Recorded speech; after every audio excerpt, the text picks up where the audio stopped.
Capital Gaúcha, 2,5 milhões de habitantes. Como eles se relacionam? Que grupos se formam e por que algumas pessoas ficam de fora deles? As várias faces do preconceito serão mostradas nesse programa. Nossos repórteres se dirigiram a 4 pontos diferentes da cidade de Porto Alegre. Cada um com um personagem diferente, cada um vítima de um diferente tipo de discriminação. Nos acompanhe nessa jornada em busca daqueles que, de uma maneira ou outra, se encontram à margem da sociedade porto-alegrense. O Entre Linhas está no ar.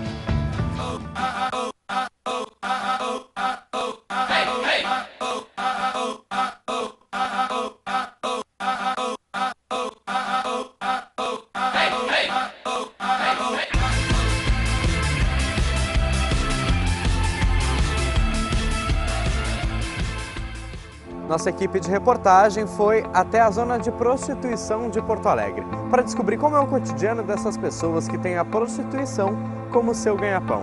Como é o cotidiano dessas meninas que têm o preconceito como consequência do seu trabalho.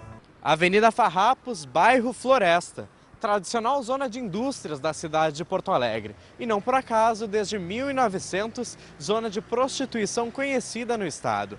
A gente veio até aqui para entender por que a profissão mais antiga do mundo continua sendo alvo de preconceitos por homens e mulheres. Para fazer isso, a gente falou com quem entende do assunto e vende seus corpos diariamente nas ruas da capital gaúcha.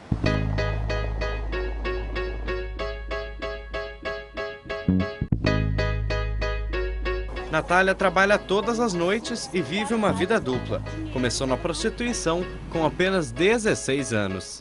Sentem esse preconceito no dia a dia? Não, a gente até ao contrário, é muito bem tratada das pessoas normais, assim, a gente é bem tratada, não tem preconceito nenhum. Até porque é só aqui que eu sou assim. Em casa, nada a ver, eu faço faculdade, então eu não tenho preconceito nenhum, ninguém tem preconceito comigo. Outro exemplo de prostituta que depende do seu ganho na rua para bancar os estudos é o de Mônica. Foi por acaso que nossa equipe encontrou a garota de programa em um dia especial para ela. Hoje eu tô bebendo, mas comemorando a minha formatura, sabe? Mas tem... Tá te formando? Tô me formando direito. Sério? Parabéns. Obrigada. Então eu digo assim, ó, tem umas que bebem porque são drogadas mesmo, né? Tem outros que não. Eu mesmo bebi, tô bêbada falando com vocês. Mas é porque eu tô faceira, entendeu? Mas geralmente, daqui pra lá, tu pode saber que alguma vai cheirar, alguma vai fumar uma pedra, alguma vai fumar uma maconha, entendeu? É inevitável. Se a vida das mulheres que se prostituem já é difícil, a dos travestis que trabalham vendendo o corpo é ainda mais. Além da hostilidade que tem de conviver no dia a dia, afirmam que é uma das únicas saídas profissionais para um travesti.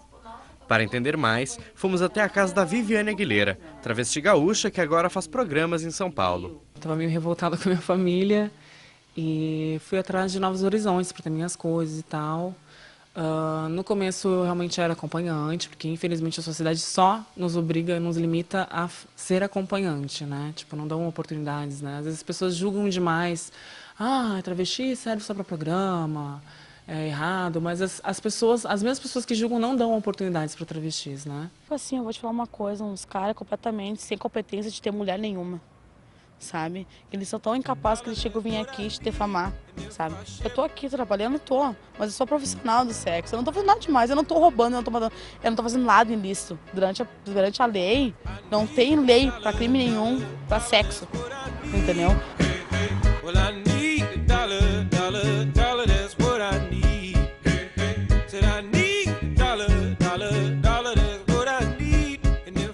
No país da diversidade, onde a mistura de culturas e cores é representada por diferentes crenças, ainda se convive com a desconfiança daqueles que desconhecem a fé.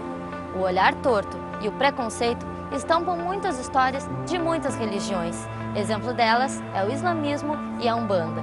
No Brasil, muito se fala, mas pouco se sabe. Discutir religião, polêmica à vista. Poucos assuntos levam a debates tão radicais. O preconceito e a falta de conhecimento sobre o que prega cada crença ainda causam conflitos em várias partes do mundo. 1,5 milhão de brasileiros hoje seguem a cultura islã. Esse número parece baixo, mas o Brasil é o segundo maior país entre as Américas em número de fiéis. Mas o que nós sabemos sobre a religião islâmica? Hoje, eu estou no Centro Islâmico de Porto Alegre para conversar com o Sheikh Rodrigo Oliveira para ele tirar todas as nossas dúvidas. O nosso livro sagrado chama-se Alcorão. Nós acreditamos que o Alcorão foi revelado por Deus através do anjo Gabriel ao seu mensageiro Muhammad, e nesse livro tem legislação, tem a vida civil, tem a vida pessoal e, mais importante, o monoteísmo, a unicidade de Deus. Acreditamos que o Alcorão sagrado é a revelação de Deus ao seu mensageiro. Ele foi preservado na língua árabe. O islamismo, principalmente após o atentado nas Torres Gêmeas de Nova York em 2001, é visto com desconfiança e até medo. Bombardeada pela mídia, é comum que o público associe a religião a atos terroristas. As regras morais que levam os muçulmanos a punir seguidores com chibatadas também ajudam a criar uma imagem distorcida da crença. Porque muitas pessoas falam do Islã e dos muçulmanos, não aquilo que elas leem e nem aquilo que elas entendem. Falam aquilo que alguns meios de comunicações colocam na mídia. Mas o preconceito religioso não atinge exclusivamente os muçulmanos.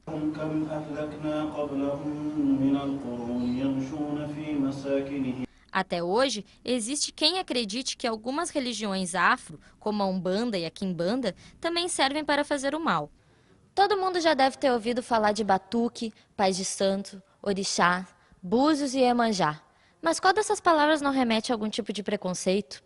Segundo o IBGE, Porto Alegre é a cidade brasileira com o maior número de centros espíritas umbandistas no país. Mais do que os baianos, os gaúchos procuram os terreiros como outro modo religioso de procurar ajuda e respostas. E aqui as pessoas procuram, não só assim, num sentido só, mas no sentido de saúde. Eu trabalho muito com saúde, graças aos pais, eu sou bem assistido nesse sentido de saúde. Pessoas procuram de trabalho, com dificuldade nos seus próprios trabalhos. Muitas famílias procuram, porque hoje em dia esse negócio da droga. Tudo poderia ser evitado com um mínimo de conhecimento sobre essa manifestação religiosa, que, na essência, somente trabalha para o bem.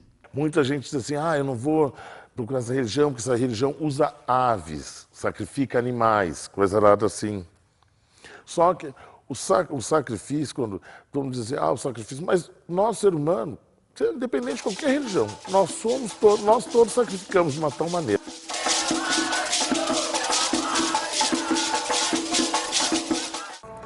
Mesmo que a população brasileira seja composta por maioria de mulheres, elas ainda encontram barreiras quando a questão é profissional, principalmente se elas forem negras, por causa da discriminação de gênero e etnia. Segundo o IPEA, cerca de 33% das famílias brasileiras são chefiadas por mulheres. O triste dessa história é que a maioria delas recebe metade do que os homens recebem, mesmo quando exercem os mesmos cargos. A situação ainda é mais crítica quando essas mulheres são negras por causa da dupla discriminação. A diferença salarial pode chegar a 67%, o que as deixa mais vulneráveis na linha de miséria e da falta de assistências básicas como saúde e educação. A Deise é jornalista e ativista social. Ela explica que a discriminação no Brasil é uma questão cultural, já que somos de origem patriarca e escravagista. Eu falo que a questão vai muito além do preconceito. O Brasil é um país racista por excelência e também é machista. E nesse contexto, nós, enquanto mulheres negras, somos as maiores vítimas dessa sociedade abaixo dos homens negros, abaixo das mulheres brancas. Com todos os aspectos, na questão econômica, na questão de saúde, na ascensão profissional. Harold é representante da ONU na América Latina e enfatiza que a organização está acompanhando de perto todas as ações de combate ao preconceito.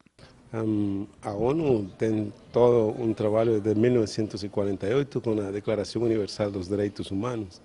E essa declaração, essencialmente, estabelecia que todos os seres humanos são iguais. E apesar de que todos os países do mundo têm acolhido a Declaração Universal dos Direitos Humanos, tem dentro dos países muitas diferenças entre grupos.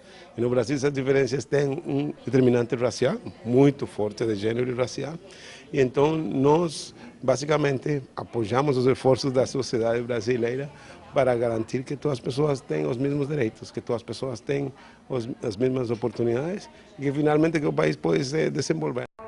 Para se proteger da criminalidade homofóbica, algumas pessoas preferem não revelar a opção sexual, já que o número de agressões aos homossexuais chega a 12 por dia no Brasil. Mas mesmo assim, há quem não tenha medo de se esconder. O que acontece quando o nosso corpo não representa aquilo que somos? É preciso se aceitar, mudar e enfrentar preconceitos. Esse é o caso de Valéria Houston, um menino que nasceu em Santo Ângelo e hoje é diva na capital.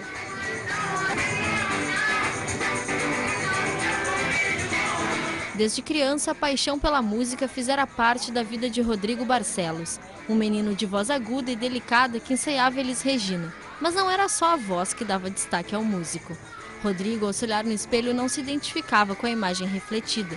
E para conquistar o espaço desejado, o cantor precisou ser mulher, subir no palco e expressar o talento.